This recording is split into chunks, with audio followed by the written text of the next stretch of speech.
بسم الله الرحمن الرحيم بسم الله وبالله وخير الأسماء ولا حول ولا قوة إلا بالله بسم الله وبه نستعين والصلاة والسلام على سيد الأنبياء والمرسلين نبينا محمد وعلى آله وصحبه ومن تبعهم بإحسان إلى يوم الدين. I begin first of all by expressing my gratitude to the organizers and everybody for making it here. This is a very good turnout for, I think, the first lecture of your Islam awareness season. You don't have a week, you do it over 2 weeks. So, mashallah, well done to the people who have pulled the event together and brought people down, and to our guests and friends who have joined us today. Allah bless this event and make it a place of learning, inshallah, a place of sharing. Sharia is a very loaded term, isn't it? People talk about Sharia or some of the various connotations of it, Sharia law, and the imagery that's immediately invoked is one of a very fierce and very ruthless and very heartless and very barbaric set of penal laws. And then there's talk about bringing Sharia into the UK, and some of you may have may be aware about the Islamic State of Whitechapel that was briefly set up for a few nights, and this type of thing. Well, and that of course gives way to a lot of misgivings for non-Muslims, but also for Muslims, because Sharia, and here's why for a Muslim this idea of the people bringing about and implementing Sharia law. And the title of the talk today, by the way, was meant to just be Sharia and Sunnah. I don't like this juxtaposition of Sharia and law, and I'll explain why, inshallah, a little further in the talk. The reason that non-Muslims have a problem with this idea is quite clear and self-evident. We don't like the idea of people imposing a foreign and quite ruthless, barbaric set of codes and laws, curtailing people's freedoms, freedom of expression and freedom to dress the way they want to, and freedoms to eat and drink the way that they please, in a country which is fundamentally built upon the inalienable right to uphold and express these freedoms. But for a Muslim, why is that a problem? Why were Muslims not happy with a small group of misguided, perhaps very well-intentioned, but nonetheless misguided people? They've had ASBOs issued, so they're being antisocial behavioural orders, and then they're subsequently being told they can't do this type of thing, which it's not a bad thing, I think. It does call into question ideas about freedom of speech and expression, but of course this oversteps that mark when it becomes intimidating and it's something that's people are not feeling at ease to be able to walk the streets of this country. But why would a Muslim not secretly be happy that someone's telling people how to dress and what to drink or not to drink in certain areas? Well, no.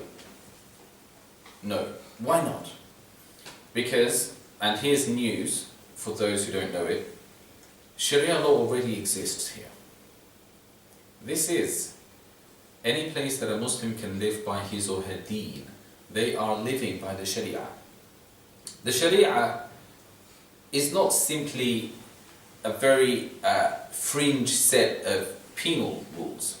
If someone steals, lop off their hand. If somebody commits adultery, whip them or stone them. If somebody does X, Y, or Z offence, the punishment that needs to be meted out is X, Y, or Z. That's a very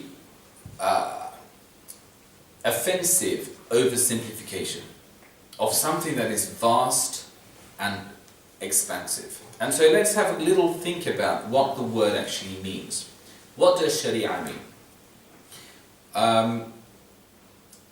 Let me invite actually people who are here today, and there's a lot of Muslims in the audience I can see, but Muslim or non-Muslim, any suggestions as to what Sharia, or the cognate Shara, that it derives from etymologically? What do we think that might mean? Yeah? Is it from leading something to water? That's right. Shara'a, interestingly enough, means the path that leads to water, the path to the watering hole, to the water well. It's the path that the animals take to arrive at water. And that's the very first use of shira'. And the brother who's just recited the Quran very nicely made reference in the verses of Surah Al-Ma'idah that he recites. لِكُلٍّ جَعَلْنَا مِنْكُمْ شِرْعَةً وَمِنْهَاجًا. The Quran says, for everyone among you we have made a course, a shir'ah, and a path that they are upon. وَلَوْ شَاءَ اللَّهُ, and had God willed, لَجَعَلَكُمْ أُمَّةً وَاحِدًا, He would have made you one nation. You could have all been upon the same path. You could have all been upon the same course. You could have all been on the same religion, or had the same set of rules and laws. وَلَكِنْ لِيَبْلُوَكُمْ فِي مَا آتَاكُمْ. But instead He chose to try you, each of you, by means of what He has given to you. It's a very interesting idea. That you are different, and it's not an accident, nor is that a problem. You're different because He chose for you to be that way. And secondly, your differences are also from Him. So, and the Quran says, وَلْيَحْكُمْ أَهْلُ الْإِنْجِيلِ بِمَا أَنزَلَ اللَّهُ فِيهِ. Let the people of the Gospels rule according to what God revealed to them therein. وَلْيَحْكُمْ أَهْلُ التَّوْرَاةِ بِمَا أَنزَلَ اللَّهُ فِيهَا. And let the people of the Torah judge by what God revealed to them therein. لِكُلٍّ جَعَلْنَا مِنْكُمْ شِرْعَةً وَمِنْهَاجًا. For you all have your route to the watering well. The well is one. The source of water, the watering hole that you come to, is one. But the routes and the paths, it is by divine ordainment that there are different routes to that. وَلَكِنْ لِيَبْلُوَكُمْ. But He chose to try you, بِمَا آتَاكُمْ, by means of what He has given to you. The references to the Creator. He's granted you religious disposition and revelation throughout time and throughout history and through prophets. This is what He gave to you. So hold on to that. فَاسْتَبِقُوا الْخَيْرَاتِ. So what is the imperative now? Compete with one another in goodness. You can call yourself a Muslim, or a Christian, or a Jew, or a Sabian, al-Majus, al-Sabi'in. The Quran speaks of a number of faith categories, and in this the Quran is unique in the religious scriptures of the world, the scriptures of world faiths. The Quran is unique in being ecumenical in its references to other religions. It's an interesting thing. You won't find, for example, in the Talmud or the Torah references to other religions and the fact that they are also divine dispositions. You won't find in the Gospels of the New Testament, the Gospels that are attributed to the disciples of Jesus, son of Mary, peace be upon him. And any of the Pauline writings, references of St. Paul, references to other faiths, and that they are also divine expressions of revelation. But the Quran, we see that it begins on this note that it acknowledges exactly where people are. And this is, you'll see this in the very first few verses of Surah Al-Baqarah, Surah number 2. Surah number 1, of course, is the opening, Al-Fatiha. It's what we recite, Sab'an min al-Mathani, the 7 oft recited verses. Every prayer we do, we start with Al-Fatiha. The second surah that we encounter is Al-Baqarah. It's the longest surah in the Quran. And right there in its first few verses, الَّذِينَ يُؤْمِنُونَ بِمَا أُنزِلَ إِلَيْكَ. It describes people of faith.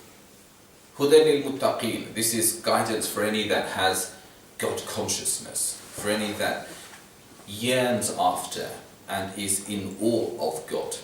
هُدًى لِلْمُتَّقِينَ. For a people of taqwa. For a people of taqwa, this book offers guidance. الَّذِينَ يُؤْمِنُونَ بِالْغَيْبِ. And then it defines them. There are people who have placed their faith in the unseen.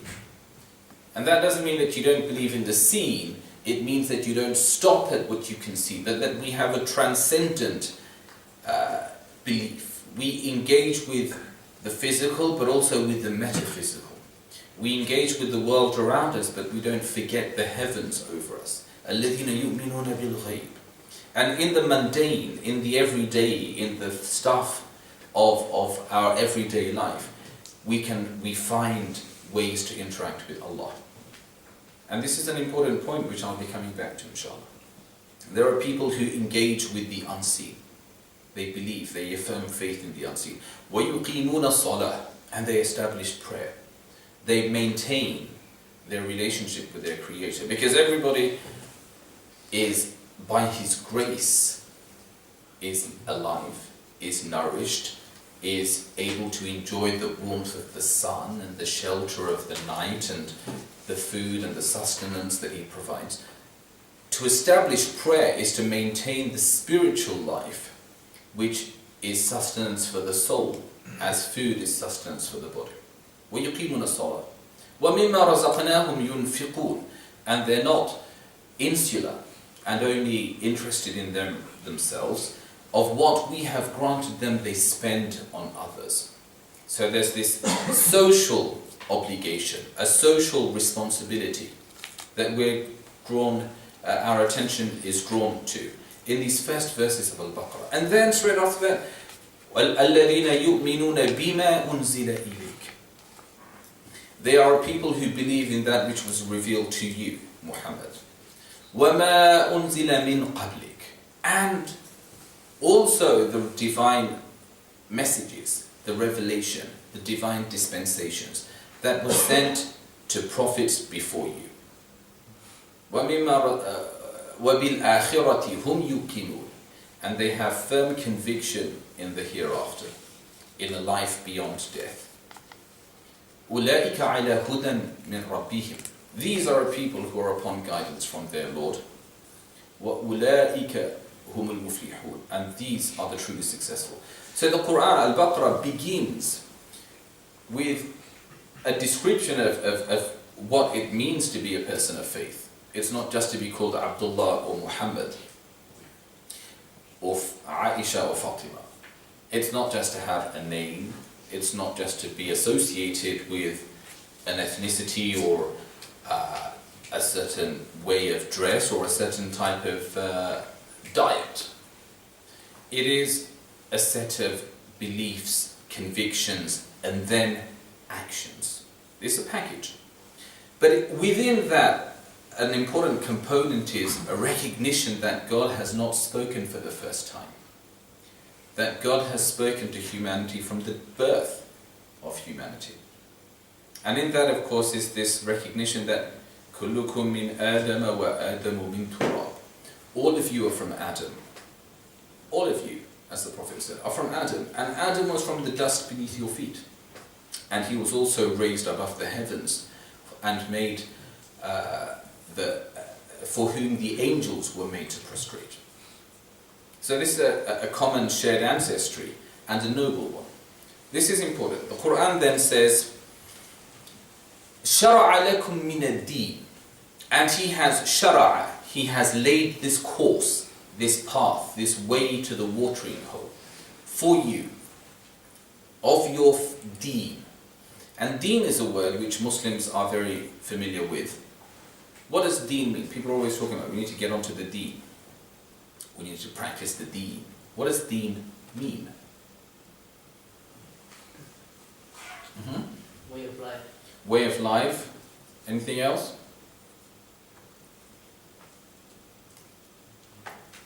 Come on, don't be shy. I know that Muslims here at least are very familiar with this. We're always using the term. So way of life, also religion, right? Faith. And these are the ones that people think of the most, don't they? And yet, you use the word deen at least 17 times every single day if you make your prayers in a different sense. Maliki yawmi deen, Surah Al-Fatiha, the oft repeated 7 verses. Every single time you start to pray, you have to recite it. And every single time you recite Al-Fatiha, you say, Master of the day of... not religion now. Not way of life. Not even belief. That would make little sense, wouldn't Master of the day of belief? No, it's Master of the day of... So what's happening here? Why is deen suddenly something else? No. Deen, essentially, before it's religion and belief, it is transacting. It is an interchange. It is give and take. It is you are a recipient of vast favors, vast blessings, of great grace, and you are therefore have a responsibility to be someone who projects outward. You receive and so send out. What you get from the heavens, you send back up to the heavens. وَفِي السَّمَاءِ رِزْقُكُمْ, for in the heavens is your sustenance. وَمَا تُوعَدُونَ, and all that you are promised, it comes to us from on high. And what comes from us projects outwards. Deen is related also to the Arabic word dain. What does dain mean? It's like a loan. A loan. Dain is a loan because it's a transaction. And it's actually a very specific type of. It's not if you try to borrow money off somebody. Like, I'm broke, can you lend me a tenner please? And someone gives you £10. That's not a dain, that's a qard. That's a qard. That's just someone's loaned you money. But this is where you take something on credit. Dain is you've gone and said, hey, can I pay you? Can I take these goods off you now, but I'll pay you at the end of the month because I don't get paid until. And the guy says, okay, that's fine. Pay me at the end of the month. You're now in a state of dain. You've entered into a transaction. So you only went to buy a PS4 or whatever, right? But now you've started another transaction, as well as one of buying, right? There's a buyer and there's a seller and a buyer. Now there's also a dain transaction. He has given you something on credit, and you are duty bound and under a sacred obligation to make sure that you fulfill, you discharge your part of the bargain. That is, you pay him his money by the term that is agreed mutually between you. Dain is that. Deen then, God is master of the day of recompense. Master of the day in which all of the debts are to be paid. All of the scores are to be settled. When all of the debt loans are now being called in. You had a lifetime of however many years. You breathed like this many thousand times every single day. You drank water and you ate and you saw and you felt and you loved and you were loved. You smiled and you experienced. And all of this that was a part of, all of this came to you from God. And did you do the things that you were created for? And that is Dain, and that is Deen, and that is Maliki Yawmiddin. And the Quran says, شَرَعَ لَكُم مِّنَ الدِّينِ, and so He has laid out for you this course, this way, that is about Deen, your transaction with your Maker. مَا وَصَّى بِهِ نُوحًا وَالَّذِي أُنزِلَ إِلَيْكَ. The same that we instructed Noah with. He has given you a shara or a sharia of deen. The very same instructions, course, guidance with which he inspired Nuh. وَالَّذِي أُنزِلَ إِلَيْكَ, and what we have وَالَّذِي أَنزَلْنَا إِلَيْكَ, and what we have now granted to you. وَمَا أَنزَلْنَا عَلَى إِبْرَاهِيمَ وَمُوسَى وَعِيسَى وَالنَّبِيِّينَ مِنْ بَعْدِ, and what we gave to the prophets Abraham, the patriarch, and Moses, Al-Kalim, the one who God spoke to, and Isa, Ruhullah, we refer to him as the Word and the Spirit of God. The same instructions, the same spirit, the same revelation with which they were sent, they were dispatched, is what you are sent with. Sharia then cannot be reduced to what to do when someone steals, lop off their hand or not, what to do if someone commits X, Y or Z offense. Because the details of things like this have always been in flux. There were times when people, and in fact not just the details of penal codes and things, but even of things like prayer. We know that the Prophet, in Sahih al-Bukhari and Muslim, we have these accounts of the Isra and al-Mi'raj. God's messenger is taken on the night journey. Surah number 17, Surah Bani Israel, makes reference to this in its opening verses. Bismillah ar-Rahman ar-Rahim. Subhana alladhi asra bi'abdi laylan min al-masjid al-haram ila al-masjid al-aqsa alladhi barakna hawlahu linuriyahu min ayatina. Glory to the one who took by night his servant on a journey from the sacred mosque to the furthest mosque, that we may, whose very precincts we have blessed, that we may show him of our signs.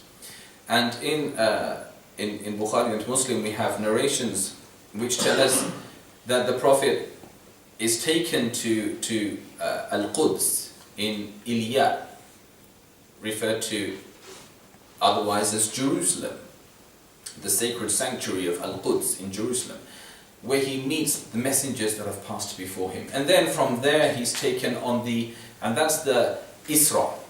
He's taken from Mecca to Jerusalem in a night, and then from Jerusalem he's taken to the heavens. And in the heavens, as he transcends a level after another, and he meets various prophets, he then is invited into the divine presence. And all of this is very mystical, and it's very metaphysical to think about this in spatial senses, in a physical way, in the way that we think about things in this world, is difficult to get your head around, because that which is beyond the dunya means the immediate, the here and the now. That which is beyond the here and the now transcends in its reality, in its nature, the physical transiency that we are surrounded. So he's taken, and then he says, he enters into the divine presence, and he praises and glorifies his Lord, and he's granted, and there is obviously a conversation, then he's granted the gift of prayer. And he comes back with these prayers, and as he's returning from the divine, he meets the prophet Moses, who says to him, "What did your Lord give to you?" He said, "He gave me prayer to take back to my ummah." Salah is the only legal injunction, religious legal injunction, which was not revealed upon the Prophet ﷺ on earth, its obligation. He was taken into the divine presence to receive it. So he says, "Oh, I've received the prayer." "How many prayers have you received?" "50 salatan fi kulli yawmin wa layla." 50.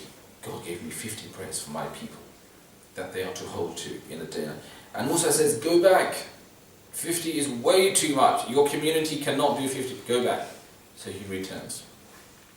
And he presents himself again and he says, "Ya Rabbi takhfif." If you could maybe lessen the amount. And then he returns and Musa says to him, "Now, how many?" And he says, it's 40. 40 is too much. Go back. And this happens a few times. So from 50 to 40 to 30 to 20 to 10. And then finally to 5. And Musa says, 5's too much. Trust me, I know my people had 3 prayers and they couldn't keep those up. Go back. And the Prophet replies, لَقَدْ اخْتَلَفْتُ إِلَىٰ رَبِّي وَاخْتَلَفْتُ حَتَّى اسْتَحْيِيتُ. I have been back and forth to my Lord, bartering with these prayers, until I am finally too ashamed to go back any further. And he said, Hunna khamsoon, waliman aqamahunna, hunna khams, waliman aqamahunna wa adda haqqahunna khamsoon, la yubaddalu al-qawlu ladayya. And my Lord said, they are 5, and for any that upholds them and fulfills their due, they will count as 50, and nothing ever changes with your Lord. So it wasn't an accident. It starts off as 50, not because we're really... There's also to think about it. If you had to do 50 prayers a day, there are 24 hours in a day. All right, so that's more than 2 every hour. And then, wudu and things, so you'd have no time to do anything else. And there is a symbolism, and the symbolism is really the worshipper of God never ceases his worship of God. It doesn't stop with the 5. It doesn't stop with Fajr, Dhuhr, Asr, Maghrib and Isha. It doesn't stop with the prayer mat. You fold it away and you've done your bit of... No, you continue to worship him. The difference is you worshipped him on the prayer mat, now you go and worship him off the prayer mat. You can worship God, and indeed you must worship God in all of your states. And this is why the Prophet said, جُعِلَتْ لِيَ الْأَرْضُ مَسْجِدًا وَطَهُورًا. The whole of this earth is a place of prayer. The whole of this earth is a place of prostration and a place of purity. So, Sharia then. It is the route that leads to water. And water, of course, is so very vital to the existence of every living thing. In fact, as the Quran says, وَجَعَلْنَا مِنَ الْمَاءِ كُلَّ شَيْءٍ حَيٍّ. From water did we create every living thing. That is, of course, on earth. Not al-janna khalaqaha min nari samum. The Quran says that the jinn are created of a smokeless fire, and the angels are made of purest light. But of all of the physical life forms on this planet, the Quran says, مِنَ الْمَاءِ وَجَعَلْنَا مِنَ الْمَاءِ كُلَّ شَيْءٍ حَيٍّ. Of water did we create every living thing. This verse itself is an amazing thing to contemplate. That somebody in the dusty deserts of 7th century Arabia and where all you see around you is sand, and all you see above you is this unforgiving, unrelenting, open space, and the sun, right? Anyone who's been to Mecca and to Saudi Arabia knows exactly what I mean. It is very harsh terrain. And someone who's brought up in that, the people of Medina at least, they'd have good rains, and they could grow things, and they have their date palms and all this type of thing. So agriculture took place over in Medina. But in Mecca was barren. Mecca, of course, is where Ibrahim says, إِنِّي جَعَلْتُ مِنْ ذُرِّيَّتِي بِوَادٍ غَيْرِ ذِي زَرْعٍ. Lord, my only offspring. He only had one child. His first child, right? Ismail or Ishmael. Isaac had not yet been born, Ishaq. And he's told to take the mother and child and go and head to this location which God inspires him with. And when he gets there, he's told to now return and leave the mother and child there. And he's told that he's not to say another word to them. And Ibrahim does. But the minute he's out of, and Hajar, she's a young mother, she's got a child, and there is nothing, there's not even anything to provide shade. And she sees her husband has now got back onto his camel, and he's going off somewhere. So she runs after him, Ya Sayyidi, ila man takiluna. Who are you leaving us with? To whom do you entrust us? Where are you going? Where do you think you're off to? And he can't say anything. So she asks again, a second time, and then a third time, with desperation, you can imagine. And then, of course, she is the wife of a prophet and the mother of prophets to be. She says, Allahu amaraka bihada. Was it God who told you to do this? Leave the wife and child in the same place and disobey. And he nods. He allows himself a nod. She says, إِذَنْ لَيُضَيِّعَنَا. Then on you go. He will not allow us to perish. If God said to do this, then he'll look after us. He knows what he says. And so she's a woman of great faith. He's a very old man. Ibrahim's like in his 80s before he's had his first child. He's waited a long lifetime. And he's had a very lonely lifetime. There was a time when he believed, and his father was the maker of idols, and his whole community, they worship these idols, and he has to go and destroy all of the idols, and they come back and they're like, who's done this terrible thing? It must have been you. And he says, no, the big guy, he's got the axe, بَلْ فَعْلُوا كَبِيرُهُمْ هَذَا, the big idol. And then they say, no, these idols can't destroy one another, it's got to be you. So he says, well then why do you worship them when they can't even harm each other? And these are ways that he engages. The logic confounds them and it gets them cross, because logic can do that to people, it can make them cross. So instead they say, حَرِّقُوهُ وَانْصُرُوا آلِهَتَكُمْ. Here's a good way to deal with this, burn him. That'll give victory to your gods. And so they build this big fire, they throw him in, and our traditions tell us that, the angels are aghast at what they're watching unfolding on earth, and God's not doing anything. And Gabriel goes into the divine presence and says, Lord, you only had one worshipper on the face of the earth, and they're about to burn him, and you're not doing anything. Should we not go and help him? And Allah says, would you like to ask him? Ask him if he asks for your help, you may help him. And in the blink of an eye from the seventh heaven, Gabriel's by the side of Ibrahim, and his hands and feet have been bound, and he's been placed. The fire is so humongous, so enormous, that they've constructed a catapult, a minjaniq, and they have to throw him into the fire from a distance because it's too hot, too fierce to approach this inferno. So So Jibril, in the blink of an eye, is there by the side of Ibrahim, and he says, would you like me to help you? Can I help you? And Ibrahim alayhi salam says, did Allah ask you to help me? He said, no, Allah asked me to ask you if I could help you. And he said, no, then go. For the one I have refused to bow down to any other but He, until this day.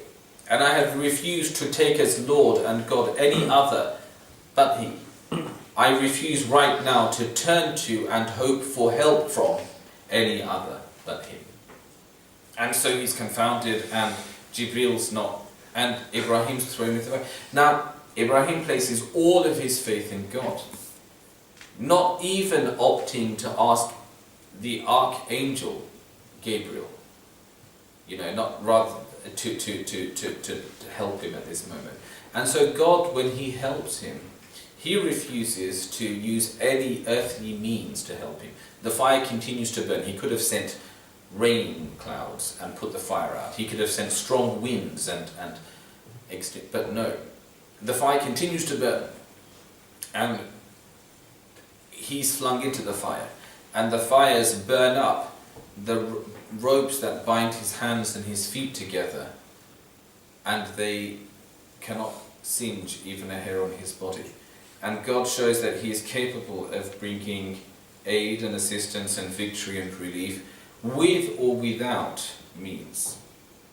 The means of destruction are all around him, and yet he's saved. And so this Ibrahim had a very lonely time, when there was a time when he worshipped God alone. And then he marries this beautiful woman called Sarah.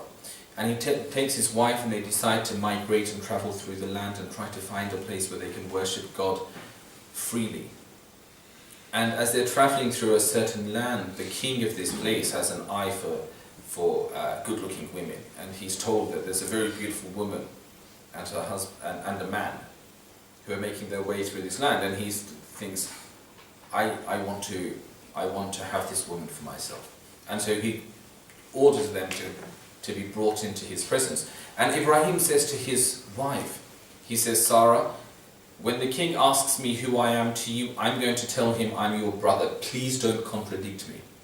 Because if he knows I'm your husband, he'll kill me in order to be able to have his way with you. If he thinks we're just siblings, then he'll feel that he can. And so Ibrahim says, please don't contradict me. And the Prophet says, in the hadith in Bukhari, Ibrahim never told a lie except the 3 times, and this was one of the 3 times. The other time was when he said, I'm feeling sick, and he wasn't feeling sick, he just didn't want to go to the the festival that the idol worshippers were going to, and when he said the big idol did it, and clearly it wasn't the big idol, it was he that did it. So the Prophet said Abraham only ever lied 3 times, and then he says, and none of those were really lies. And the first 2 are self-evident. He says, I'm sick, I don't want to go. He's not physically sick, but he's spiritually sickened by the worship of false gods. He says the big one's done it, well that's rhetorical, it's not really a lie. And then the Prophet himself explains how the 3rd lie, when he says his wife is not his wife but his sister. Well, he doesn't say she's not my wife, he says she's my sister. How that's not a lie. The Prophet says, وَلَمْ يَكُنْ يَوْمَئِذٍ عَلَى وَجْهِ الْأَرْضِ مُؤْمِنٌ وَلَا مُؤْمِنَةٌ إِلَّا إِبْرَاهِيمُ وَسَارَةٌ. And that day, there wasn't on the face of the earth another believing man or a believing woman apart from Abraham and Sarah. So he didn't lie. They were the only 2 believers on the earth, so they are in the fraternity of faith. They are brother and sister. Abraham had a lonely existence. He waited all of this time and his whole community was against him, and then it's just him and his wife, and then finally at the ripe old age of 80-something he's granted a son. And in the middle of this empty place he's being told to leave the son and his wife, Hajar, and depart. And the minute he's out of sight, he falls off his mount and he prays. And he makes the dua, Rabbi inni askantu min dhurriyyati, Lord, I have caused my only offspring to inhabit biwadin ghayri dhi zara, this empty valley, a place desolate without any cultivation. عند بيتك المحرم, but by the site of your sacred house. There isn't a sacred house there. There's no Kaaba there at the time.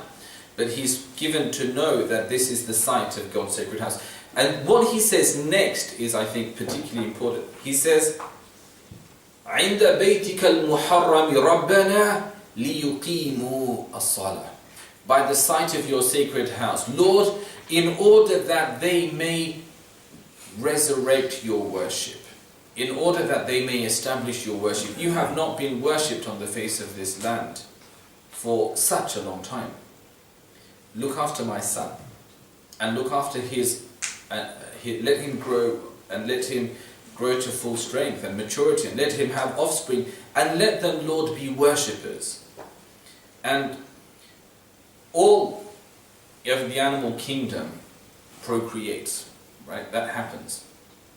Spiders do it, and the birds and the bees and everything. And then human beings do it as well. And of course there's a very clear biological reason we need to continue, or that's the survival instinct. The need to continue, to continue to pass on one's genes, to the continuity of the species. But for the believer it's not simply the passing on of DNA that is of crucial importance, but it is the continuity of the worship of God. That's why a believer wants to have children. Not just to have children. I mean, having children is a wonderful thing. It is. It's one of the most amazing experiences and blessings that one can experience in this life. But it's for a purpose. It is لِيُقِيمُوا الصَّلَاةَ, that you may be worshipped. And the Prophet said, so long as there remains, in a hadith related by Imam al-Tirmidhi, which is considered classed a Hasan hadith, it's a sound hadith, so long as there remains on this earth, مَنْ يَقُولُ Allah, Allah, anyone to take God's name, the heavens and the earth will be maintained and kept intact. لا تقوم الساعة حتى لا يقال الله الله. The hour cannot commence, the final hour, doomsday, the end of times, the day of judgment, cannot begin, so long as there remain people on the earth to take God's name. The continuity of the species then also, of the whole of creation as we see it, is in taking that name. شَرَعَ لَكُم مِّنَ الدِّينِ. It is the path that leads to water, and water is the beginning point of creation. And that is, I was saying, it's interesting that somebody from 7th century rocky, dusty Mecca should have that revealed to him.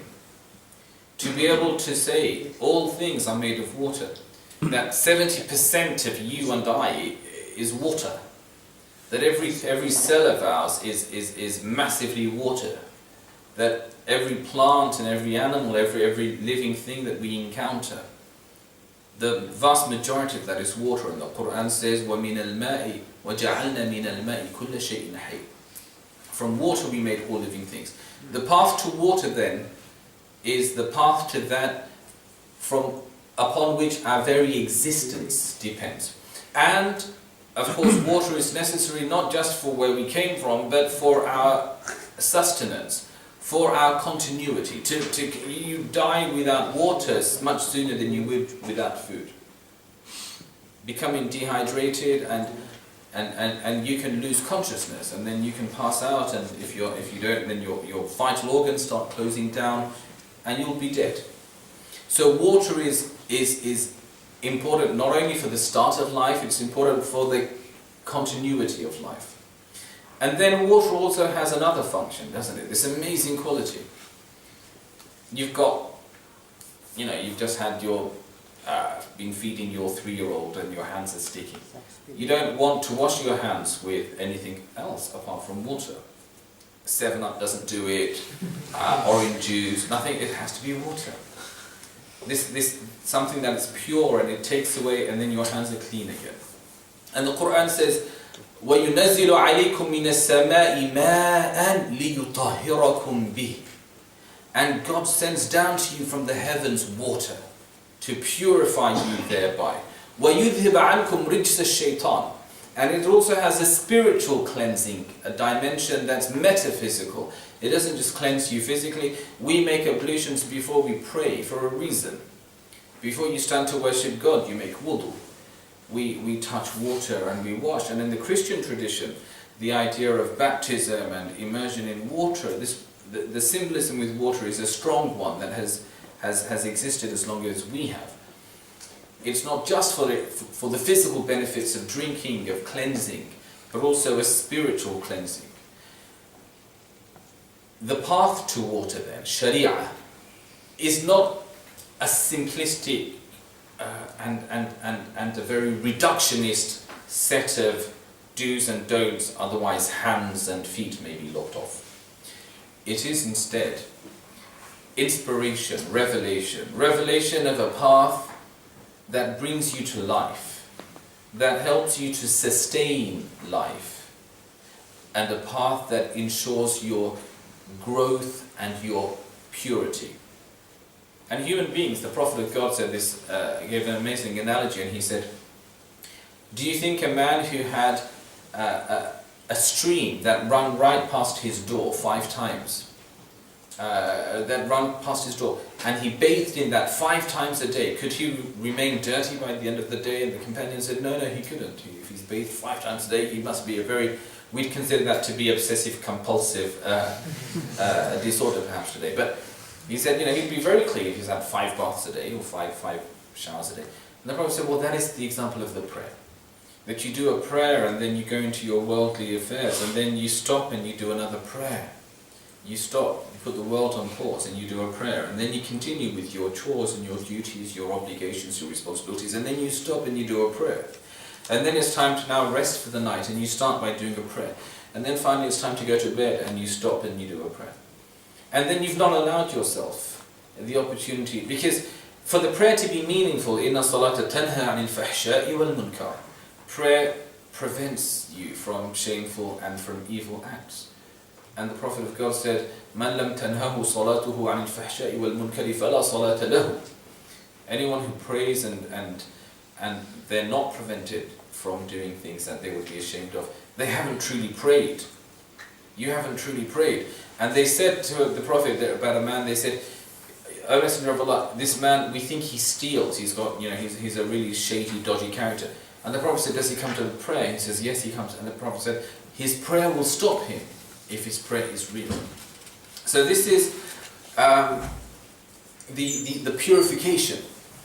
And often people are like, oh, I can't pray because I've committed too many sins, I do bad things, and so I can't pray. Can you pray for me, please, to be able to pray? I can't pray because... And that's a little bit like saying, I smell so bad I can't have a shower. Right? I'm so dirty I can't have a bath. Why did you go and have a shower, man? You need to go and... No, I can't, man. I'm too dirty to step into the shower cubicle. That makes no sense. That's precisely why you need to be jumping into the shower. Like, ASAP. Because you need to. Prayer is that. Prayer isn't something that only angels do. Prayer is there. In fact, the Prophet of God said, وَالَّذِي نَفْسِي بِيَدِهِ لَوْ لَمْ تُذْنِبُوا لَذَهَبَ اللَّهُ بِكُمْ وَلَا جَاءَ بِقَوْمٍ يُذْنِبُونَ فَيَسْتَغْفِرُونَ فَيَغْفِرَ لَهُ. An authentic hadith related by Imam Muslim.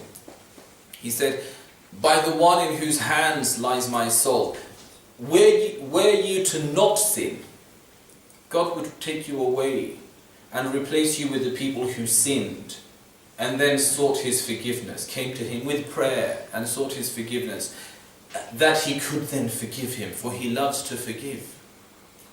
He didn't create you to be angelic and blemishless, to be of impeccable nature. He created you as human beings, but He loves to see you bounce back. And Imam Ahmad narrates a hadith, إِنَّ اللَّهَ يُحِبَّ الْعَبْدَ الْمُؤْمِنَ الْمُفَتَّنَ التَّوَّابِ. God loves the believing servant who stumbles and is put to temptation, and yet he bounces back. He makes tawbah. Al-abd al-mu'min, the servant who is a believer, al-mufattan, and yet falls for temptation, falls for fitna. At-tawwab, but doesn't stay down. He thinks, no, this is wrong, and he gets back up again. And he keeps trying, and he keeps taking those steps. Sharia encompasses so much more than a set of do's and don'ts. And it is then the ethical, the spiritual, the social, the economic, as well as the political and the penal code of revelation. But you see, it is a tragedy and a crime against Sharia, a crime which ought to be punishable by some Sharia punishment even, to reduce Sharia to this penal code. Like, God sent 125,000 prophets. He sent revelation to Muhammad over a span of 23 years. He said, أعوذ بالله من الشيطان الرجيم بسم الله الرحمن الرحيم طه ما أنزلنا عليك القرآن لتشقى. Muhammad, not in order for you to be wretched did we reveal to you this Quran. إلا تذكرة لمن يخشى. It is a reminder for any whose heart still retains the ability to fear. It is a wake-up call. It is to empower you. It is to breathe life back into you. It is to reanimate you. مَثَلُ الَّذِي يَذْكُرُ رَبَّهُ وَالَّذِي لَا يَذْكُرُ مَثَلُ الْحَيِّ وَالْمَيِّتِ. For the one who remembers his Lord and the one who doesn't, their example is as the living and the dead. It is to bring you to life. And all of that is reduced to the penal code, Sharia punishments. Well, have a quick think about just a few facts, and I'm going to wrap up, and then if there are any questions, we can take those, inshallah. Fact number 1. God sent prophets, 124,000 or so of them, we're told. And they begin with, in our tradition, the first prophet is the first of humanity. Adam is a prophet. Abul Bashari, Adam, he's a prophet. But the first prophet proper sent to humanity, as Adam himself says in that hadith, Imam Muslim relates, he says, on the last day, all of humanity see the great calamity that has befallen them. They see the fires of hell, and they see the gardens of paradise, and they see that their Lord is ready to sit in judgment, and He is angered. And all of humanity decides, we really need to ask someone to plead our case before God. And so they say, let's go to Adam, for God made him with His own hands, and He breathed into him of His own spirit, and He made the angels bow down before him to honor him, and He taught him the names of all things. And they come to Adam and they say, Adam, intercede with us our case before Allah. And Adam says, وَهَلْ أَخْرَجَكُم مِّنَ الْجَنَّةِ إِلَّا خَطِيئَةُ أَبِيكُمْ. And was it anything but the fault of your father that had you all taken out of heaven in the first place? You think I can speak to God today? It was only because of me that all of you, my offspring, went through the tribulation of life on earth. وَلَكِنْ اذْهَبُوا إِلَى نُوحٍ فَإِنَّهُ أَوَّلْ نَبِيٍّ أُرْسِلَ إِلَى النَّاسِ. But go to Noah. He's the first prophet who was sent to people. And they come to Noah and the people and they say, please will you intercede? And Noah says, I once asked Allah for a thing that I had no right to ask him for. And that is the day that he said, what about my son, God? Is he to be destroyed in these floods? You promised me that the believers and my household would be saved by your grace. My son has drowned. And God says, إِنَّهُ لَيْسَ مِنْ أَهْلِكَ. He is not your son. If he has chosen a path of disbelief, of polytheism, he's not your son. إِنَّهُ عَمَلٌ غَيْرُ صَالِحٍ. Righteousness cannot be attributed to an act to a prophet. An unrighteous act cannot be attributed to a prophet. إني أعظك أن تكون أن تسألني ما ليس لك به علم فلا تسألني ما ليس لك به علم إني أعظك أن تكون من الجاهلين. Do not ask of me that which you have no knowledge of. That of which you have no knowledge. I give you counsel lest you be of the ignorant. And Nuh says, ربي إني أعوذ بك أن أسألك ما ليس لي به علم. Lord, forgive me. وَإِن لَمْ تَغْفِرْ لِي وَتَرْحَمْنِي أَكُنْ مِنَ الْخَاسِرِينَ. If you will not, then I am lost. So he remembers that day he said a thing and it angered his Lord. And then they go to each prophet after the other. And so, fact number one then, God sent multitudes of prophets. And prophets came with revelation, and revelation is Sharia. What Jesus came with to his people was Sharia.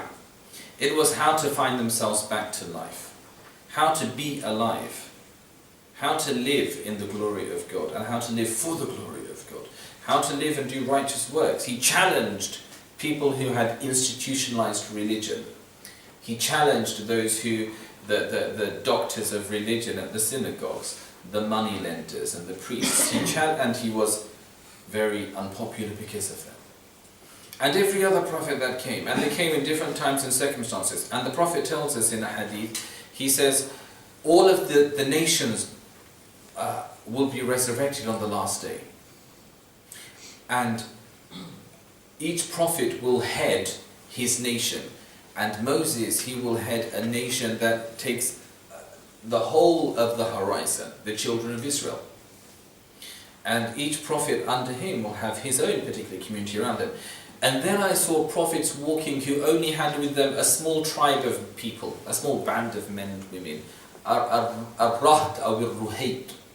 prophet who's walking only with a small band.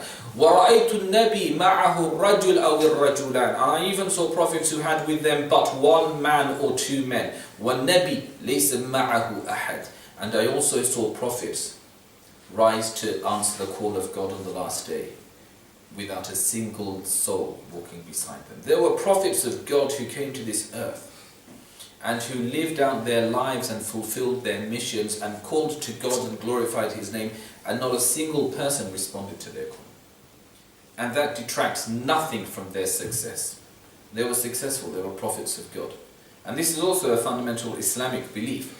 We consider all of God's messengers to be blessed by God and of the best of creation and people that God was well pleased with. And they were human. And there were occasions when God corrected them for saying something or doing something that was not becoming of them. And they immediately entered into a state of humility before their Lord. And that only raised their stature, their esteem in the sight of their Lord. مَنْ تَوَاضَعَ لِلَّهِ رَفَعَهُ اللَّهُ. For any that lowers himself before God is raised by God. مَنْ تَوَاضَعَ لِلَّهِ رَفَعَهُ اللَّهُ. But there were prophets who lived and not a single soul followed them.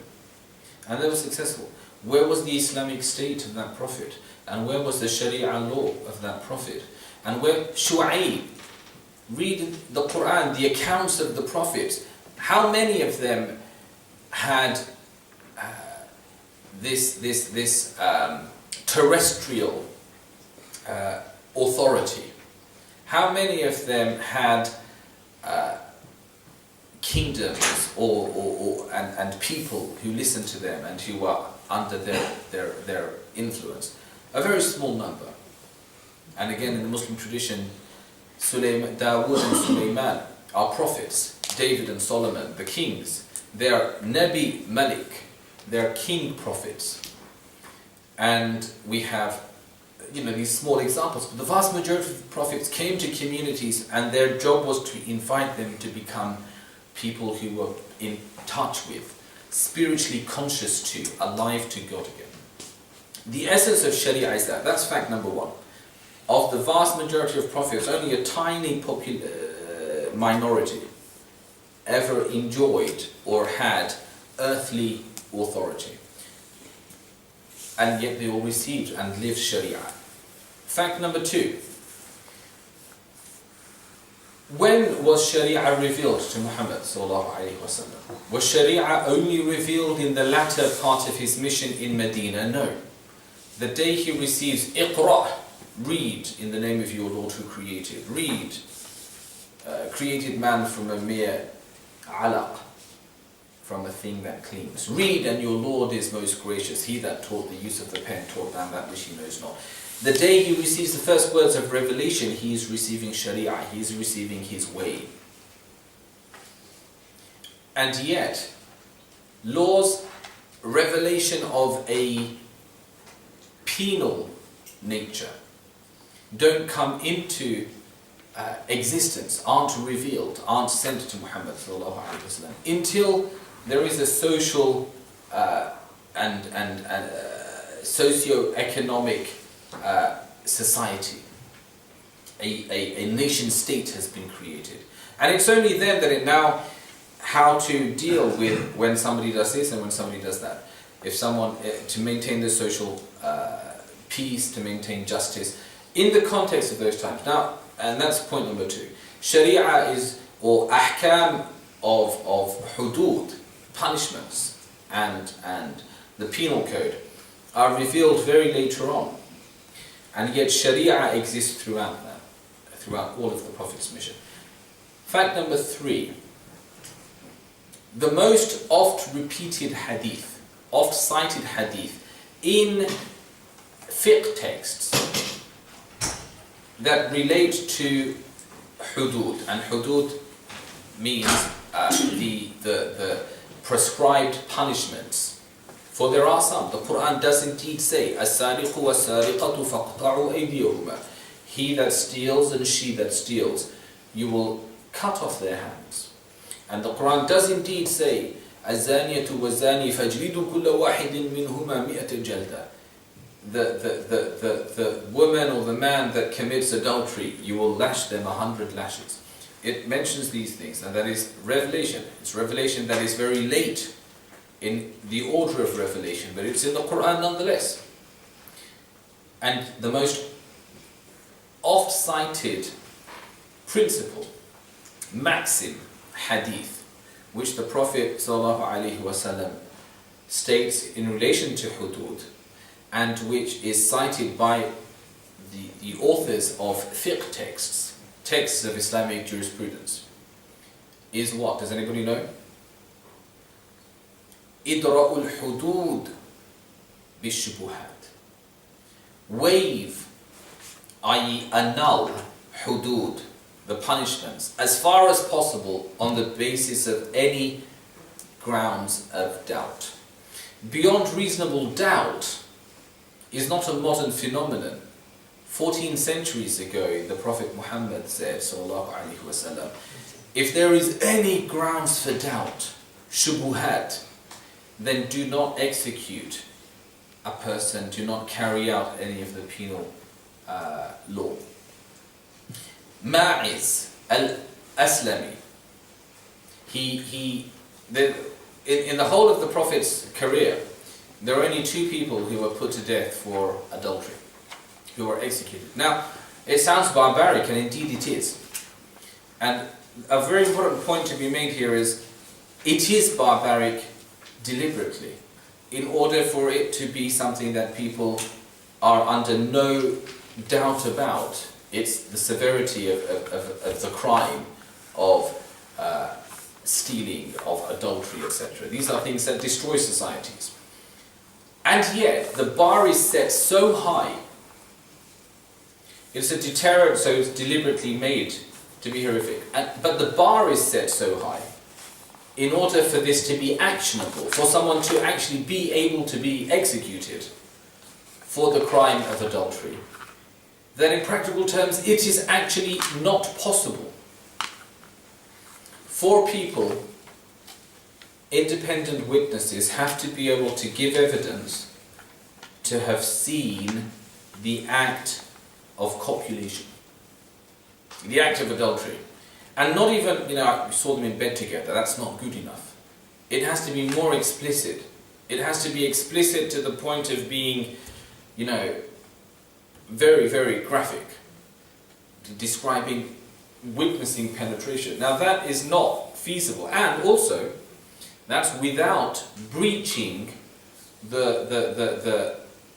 any rules, any laws themselves. La tajassasu, don't spy. So you can't be looking into somebody's bedroom window. Right? You can't be on someone's property without their permission. You can't be trespassing. You can't be spying through.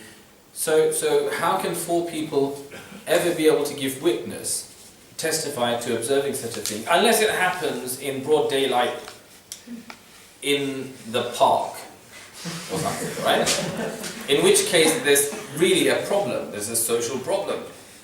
And that is the bar. And anything short of that cannot be punished by Sharia. No one gets whipped, lashed, stoned, amputated or executed unless this very high and very stringent set of conditions can be met.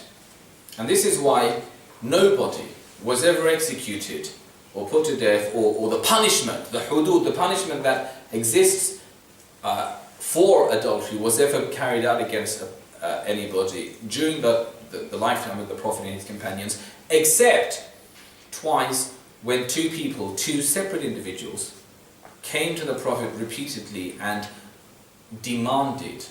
asked for the punishment to be carried out. And one of those was a man called Ma'iz. The other was a woman.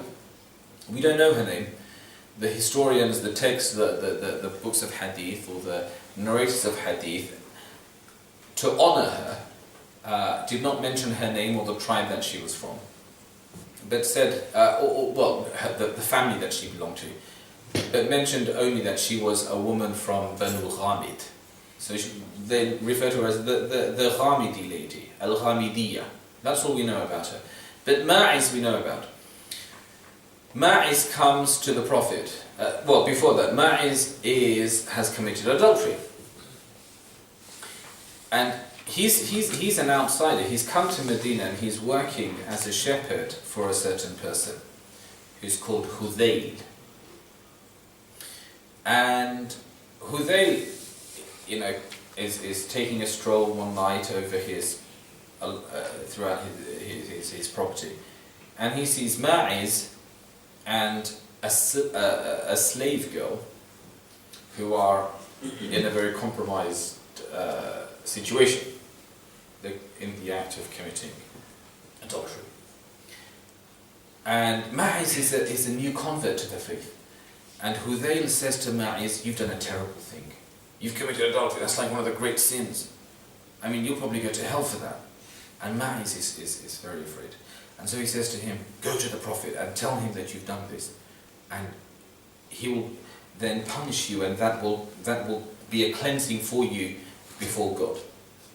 And Ma'iz is so racked with guilt and so filled with a sense of that he comes to the Prophet and he says, "Oh, Messenger of God, I committed, Inni zanaytu ya Rasulullah. I have committed zina. I've committed adultery."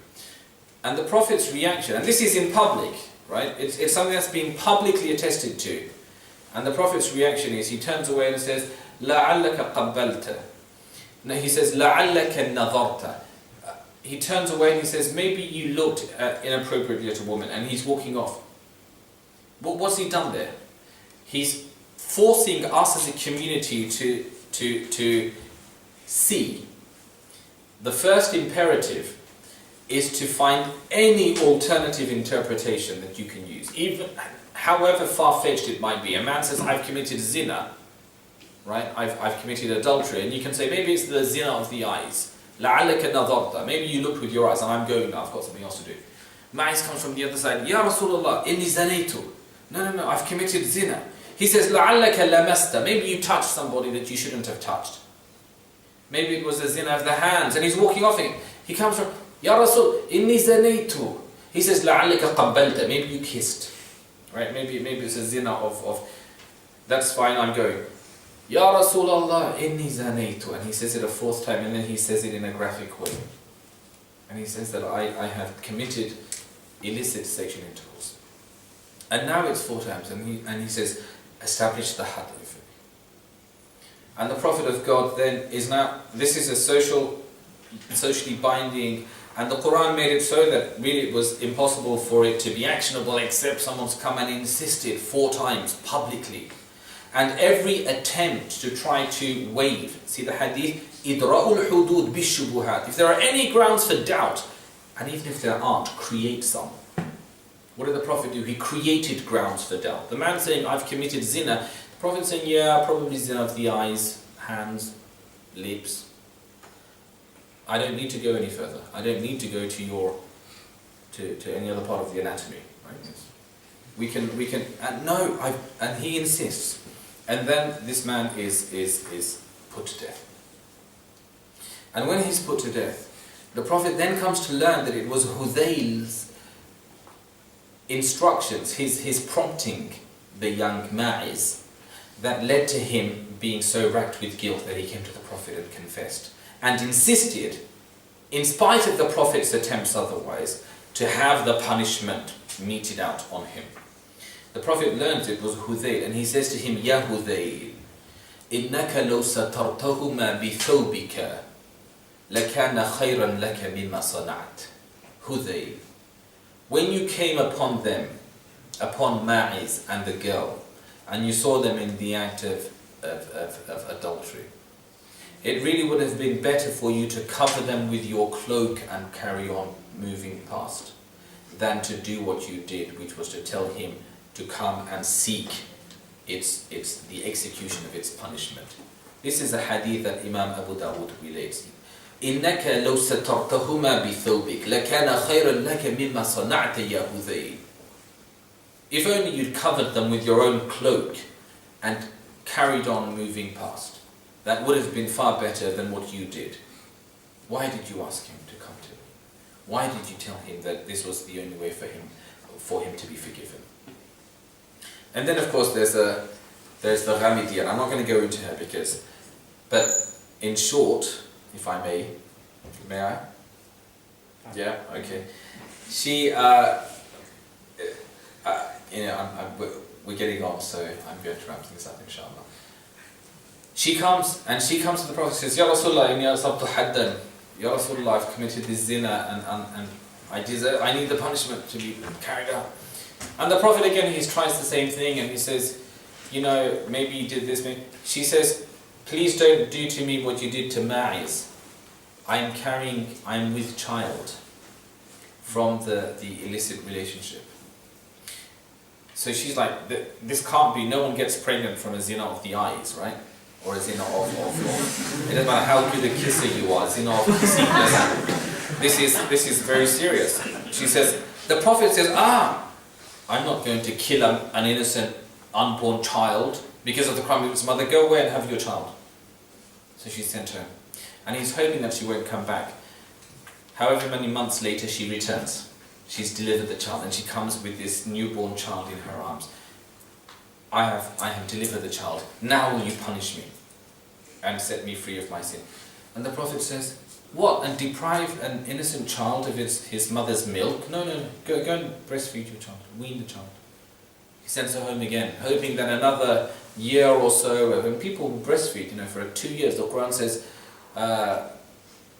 حولين كاملين لمن أراد أن يتم الرضاعة. The breastfeeding, the Quran talks about that. Breastfeeding is for 2 years for anyone who wants to fulfill its course. But if you choose to stop, that's not like some obligation. You can, bottle feed and go for other things. But it says that if you want the full period of breastfeeding, of weaning, is 2 years. So he tells her go, and he's hoping in this lengthy period of time, the bond between mother and child will develop and become so strong that then she won't come back. She comes back. And the child's now a toddler and she's got like a piece of date in her hand and she says, look, on the other thing, the Prophet, when he sends her back, he says to her relatives, now this is really something amazing, he says to her relatives, Ahsinu mathwaha, be good to her, be kind in your treatment towards her, don't treat her, because everyone knows this woman, she's just publicly confessed to committing adultery.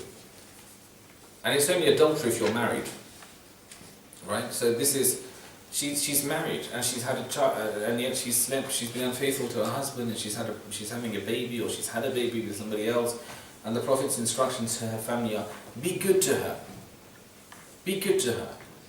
She made a mistake and that's between her and her Lord. Be good to her. It's not for you to step in and judge. And then,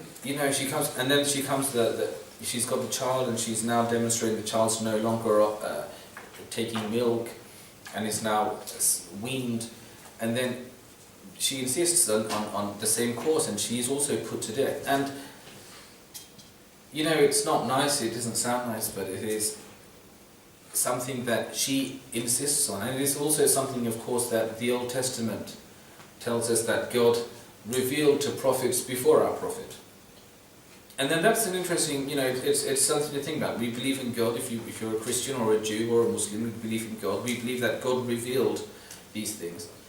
And if he revealed it one time and it was okay, and he revealed it another time, then that's his prerogative. In order to ensure a social state, a social equilibrium, that a social harmony is kept intact and not breached publicly. If anyone commits adultery in their home, the Sharia does not permit anybody to go and investigate. We don't believe in a Spanish Inquisition. You don't go and say, excuse me, that woman, what were you two doing? That's not your question to be asking. In fact, the obligation is that you, as the Prophet teaches us, you make excuses, make ridiculous excuses. Someone saying they've committed zina, maybe you kissed. But this woman, she's also, when she's executed, some blood comes and lands on the body of a companion who is standing close to her. And some narrations say it was Khalid ibn al-Walid, and some say it was somebody else. Whoever it was, he said, oh, I've got the blood of this foul woman. And he said words which were not very complimentary of her, because he's viewed her, a woman who's a loose woman, or she's admitted to sleeping around and to being unchaste. He viewed her as something to be despised. And the Prophet ﷺ said to him, "Mah, don't you dare. إنها تابت توبة لو قسمت بين 70 من أهل المدينة لوسعتهم." This woman has repented to God with such repentance. If 70 of you were to commit major sin, that repentance, and then come with just that repentance, it would have been enough to cleanse 70 people of Medina of their sins. This is not some woman that you hold in you look down upon. This is a righteous soul. So our religion did these things, and I'm going to end because I must, and then if there are questions, can I just ask very quickly, if you have questions, can I just have a quick show of hands? Ask for a quick show of hands, just so I know, it helps me to time. There's one here, there's one there, 4, okay, I think that's 4 or 5. Anybody else is also welcome to I just wanted to have a sense of. Muslims, we have Sharia. We don't need someone to give us Sharia in Whitechapel. We have a Sharia which says for over 14 centuries, Muslims live with Christians and with Jews among us, and we guaranteed their safety. And we guaranteed, by our Sharia, we were bound, duty bound, to guarantee the right of the Christian and the Jew to produce alcohol, to make wine, for the Christian to rear pigs, as foul and unlawful as we consider these things to be for us in our religion demanded of us that we not prevent the Christian from exercising his rights, or the Jew from exercising his rights in living according to his faith. Not to impose our set of do's and don'ts upon another people. And the proof of that is that Syria, parts of Persia, parts of Jerusalem in fact, or what today falls under Israel, had parts of Yemen, many of the Muslim heartlands, and these are I mentioned these places in particular because they're very close to, they're teeming with companions of the Prophet. They are filled with graves of the Sahaba, the people who learnt their religion at the hands of Muhammad ﷺ. Not from YouTube, not from like some crazy weekend crash course. They went and they learnt from God's messenger. And Christian communities till this day are present in these places. There's an old brewery in the borders between Jordan and Israel, an old Christian brewery, which, you know, has a little bit of a history and became a bit notorious as a place that people came to for a drink, and, you know, but it has existed there for over 1,000 years. Throughout the time of the companions and the generations after, Christians are allowed to live their life according to their Christian tradition. And if they're allowed to drink according to their Christian tradition, then they will drink. And if they're allowed to eat pork, then they will eat pork. And Jews, they don't eat pork, but they can drink too, that their religion permits that for them. We don't impose our deen, and that's our Sharia. We live by Sharia then, because Sharia places, if it's not about penal law, what is it about? It is fundamentally about the upholding of justice and God consciousness. God consciousness is what our relationship to Allah, justice is our relationship to His creation. And I wanted to make that point. Ibn Taymiyyah, he says, because people think of Sharia in the context of an Islamic state, Ibn Taymiyyah is often referred to as some very, like a hotbed of extremism. He says in اقتضاء الصراط المستقيم, one of his works, he writes, وأمور الناس في الدنيا إنما تستقيم مع العدل. People's affairs in this world can only be sustained, you know, the good running of life on earth depends on justice. الذي قد يكون فيه الاشتراك ببعض أنواع الإثم, even though that may be accompanied by forms of sin. But there's social justice, that is a community or a nation or a country that can survive.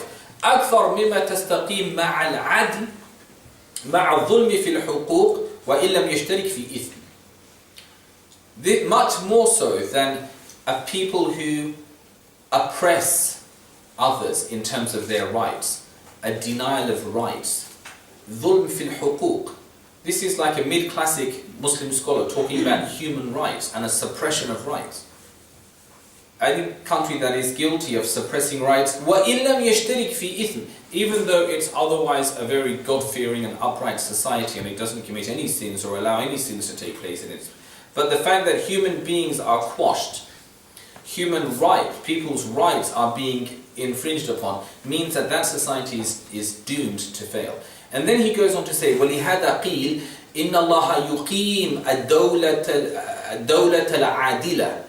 And Ibn Taymiyyah says, this is why it is said, God will give life to, He will give perpetuity to a nation which is just, وَإِن كَانَتْ كَافِرَةً, even if there are disbelieving people, وَلَا يُقِيمَ الظَّالِمَةَ وَإِن كَانَتْ مُسْلِمَةً, but He will not give continuity to an unjust people.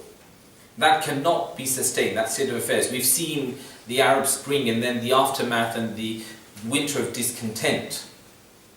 But the point is that there is a limit to how long people will accept injustices, how long people will accept living lives with no rights. And sooner or later that must collapse. It must collapse. People like Muammar al-Gaddafi and people like Mubarak, Muhammad Ali, they never dreamt, Ben Ali, they never dreamt that they would one day be swept away. They'd erected such towers, such fortresses of power.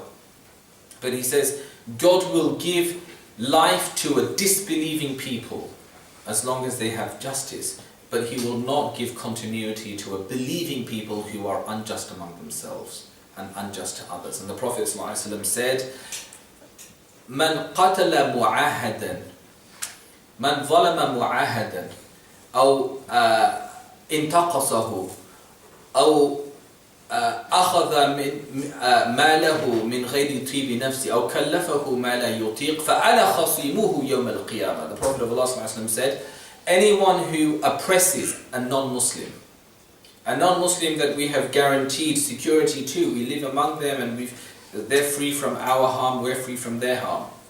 We have a pact, a social contract. But they're not Muslim and you've oppressed them.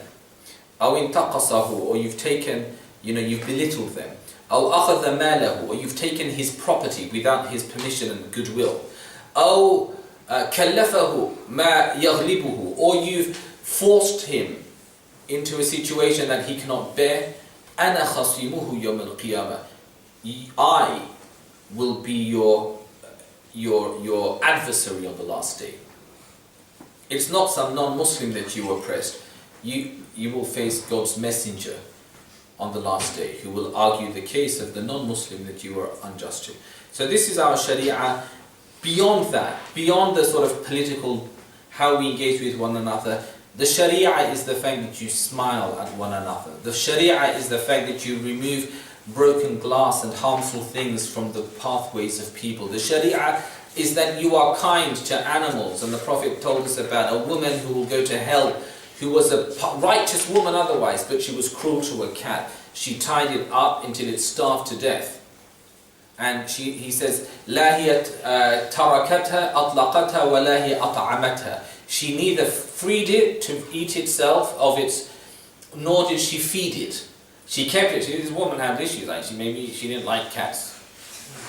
Maybe, we don't know the background. But she didn't like cats. And the cat died. That life, that is serious. You are familiar, aren't you, with the hadith? The ram that has horns, right, that goes and headbutts the one that doesn't have horns. Yawm al-Qiyamah, they are resurrected so that the one that was injured can be given justice from the one with horns. Yeah? You familiar with that hadith? Well, what about... animals aren't even accountable. They don't have hisab in the sense that you and I have. We are accountable before God. We have to account for every day. We have to account for every word spoken and the way we dealt with people, the way we made them feel. An animal has to face justice because it was unjust to another animal. Have you thought about the conditions under which the eggs you eat are produced and the milk you drink is produced? The conditions of the animals, pumped full of enzymes injected so that they produce much more than they ever should be able to, kept cooped up in these pens and so that their legs wither away in their own feces, never able to, because all we want is their eggs. Have we ever thought about the injustice that we perpetrate against animals? If an animal has to answer for the injustice toward it commits against another animal, you think we who are accountable, everything we do in this world, الَّذِي خَلَقَ الْمَوْتَ وَالْحَيَاةَ لِيَبْلُوَكُمْ, this whole life is created in order for you to be put to test, the Quran says. That we're not going to have to answer. Sharia is social justice and awareness. It is the desire for seeking good. I've spoken far too long. I'm going to end. Thank you very much. If there are any questions, let's try to get through a couple.